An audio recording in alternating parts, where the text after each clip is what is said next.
सल्लु अलल हबीब सल्लल्लाहु अला मुहम्मद सल्लल्लाहु अलैहि वसल्लम। कम आमदनी, कम तिजारत पर बस करने की काश हमारी आदत पड़ जाए।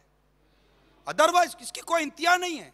आपकी एक दुकान 100 दुकान है, 100 दुकान है, 200 दुकान है, एक मुल्क में काम, 2 मुल्क में काम, 2 मुल्क में काम, 3 मुल्क में काम। पता चला पैसे फंस गए उधर पैसे फंस गए, आदमी हाथ में नहीं आ रहा, वीजा लग नहीं रहा है, अब क्या करे, इधर लोग मार रहे हैं, इज्जत खराब हो रही है। इतनी खराबियां बढ़ गई हैं। और ये दियानत ना होने की वजह से, पता है हमें दियानत नहीं है, हमें पता है ईमानदारी नहीं है, हमें पता है शराफत का दौर कम हो गया, नीयत से मुराद कम हो गया, हमें सब पता है। फिर भी हवस और हिर से कि आदमी पढ़ा ही जा रहा, कोई एक आदमी तो जो बाहर निकले यार। इतने क्राइसिस आए, इतने लोग सड़कों पर आगे कह सकते हैं, लेकिन मैं नहीं देखता कि मस्जिदों की तादाद बढ़ गई। इतने झटके लगते हैं, फिर भी अक्ल ठिकाने पे नहीं आते।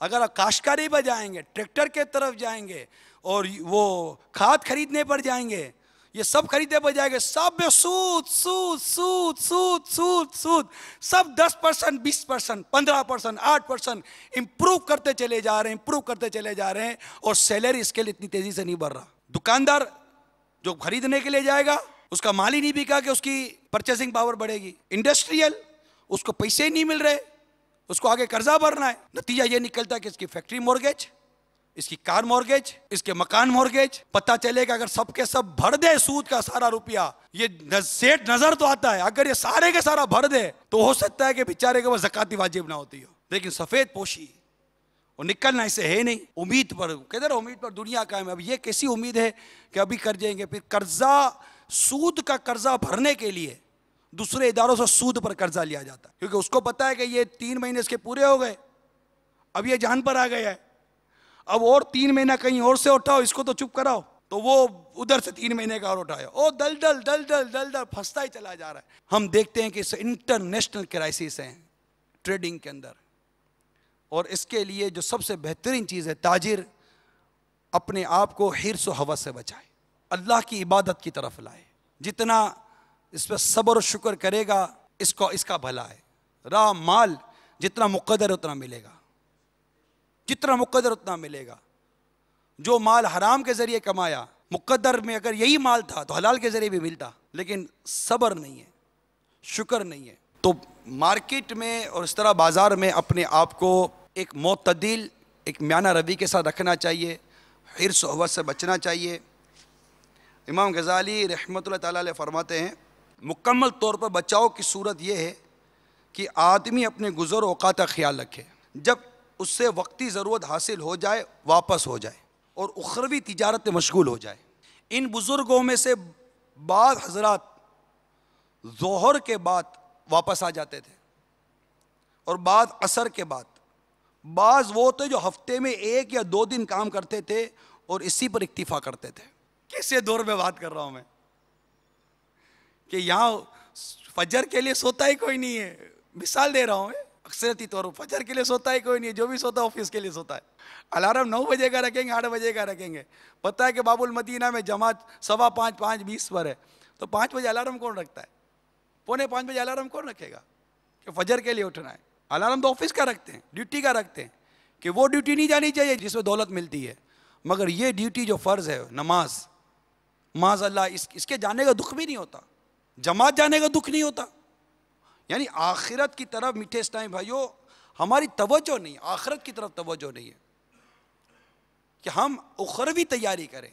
मरना तो मार्केट में पड़े पड़े मर जाना है, दुकान में बैठे बैठे भी मर जाना है, कार चलाते चलाते मर जाना है। मरना तो है ना, मरने के बाद ना ये कार हमारे साथ जाएगी कब्र में, ना ये इंडस्ट्री हमारे साथ कब्र में जाएगी, कुछ भी कब्र में नहीं जाएगी। याद रखिए, कर्जा लेकर मरे ना तो मर जाएंगे, कर्जा शहीद को भी माफ़ नहीं है। और इस वक्त एक बहुत बड़ी ताजिरों की तादाद है जो मकरूज है, भरने के बावजूद नहीं भरती।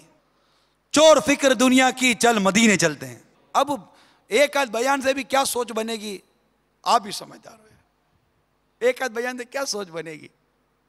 सुभान अल्लाह, माशाल्लाह, अच्छा बहुत लगता है, लेकिन इतनी मोटी अगर गर्द हो तो वो एक का दफा झाड़ने से को थोड़ी गर्द खत्म हो जाएगी, इसको तो पेदर पे झाड़ की आदत है, तब जाकर इतनी मोटी मोटी गर्द जो है ना वो खत्म हो गई। फिर गर्द ऐसा थोड़ी है कि गर्द साफ करने के लिए हम फिर गर्द की तरफ जाते भी नहीं है, थोड़ी बहुत गर्द झड़वाते हैं और फिर वहीं जाते हैं जहाँ गर्दे चढ़े।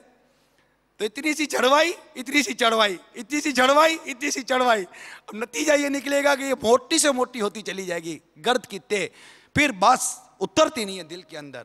अगर हम चाहते हैं कि हमारे ऊपर जो ये गफलत की, हिर्स की, हवस की जो गर्द चढ़ी हुई है ये उतरे, तो आप और हम सबको चाहिए कि बिल्कुल मुकम्मल तौर पर दावत इस्लामी के माहौल में आ जाए। और बिल्कुल अगर आपका वाकई ज़हन बनता है कि यार एक बार की तो गर्द उतार के दम लो, तो आओ मदनी काफिले में सफर करते हैं। इंशाअल्लाह ये आशिकान रसूल के साथ अगर आपने 30 दिन कम अज कम मदनी काफिले में सफर, 30 दिन झटका 30 दिन, मौलाना शाबान और मौसम है तैयारी, तो मैं तैयारी का तो कह रहा हूं 30 दिन, बात तो आखिरत की तैयारी की कर रहा हूं ना मैं। भाई कमाया ना रे, दुकान तो चला ही ना, और कहां बोलो दुकानें बंद हो जाएंगी, चलाने वाले पीछे कम तो नहीं होते। अभी कोई बंदा जाए डॉक्टर के पास, डॉक्टर साहब दिल में दर्द हो रहा है, अच्छा दिल में दर्द हो रहा है, चेक करेगा, मौलाना या ताजी साहब बिंदेसमैन एक वाल बंद लगता है मेरे को, एक वाल बंद है, हाँ क्या करूं, लेट जाओ इधर, 15 दिन 30 दिन आपका इलाज होगा, उसके बाद हाँ डॉक्टर साहब लेट रहा हूं, कौन सा बेड है, बेड नहीं है, नीचे लेट जाओ, मैं नीचे लेट जाता हूं, मेरे को सही कर दो डॉक्टर साहब, मेरा दिल सही कर दो। इस दिल के वाल में खराबी हो तो सही करने के लिए अस्पताल में जितने दिन डॉक्टर बोले रहने के लिए तैयार हैं, मगर इस दिल के अंदर माल की मोहब्बत, दुनिया की मोहब्बत, हिर्स, हवस धस चुकी है, लेकिन इसको निकालने के लिए 30 दिन तो क्या 3 दिन के काफिले के लिए भी तैयार नहीं है। आला हज़रत इमाम अहले सुन्नत ने जो इस्तिग़ासा पेश किया आका की बारगाह में, कांटा मेरे जिगर से गमे रोजगार का जो खींच लीजिए कि जिगर को खबर ना हो।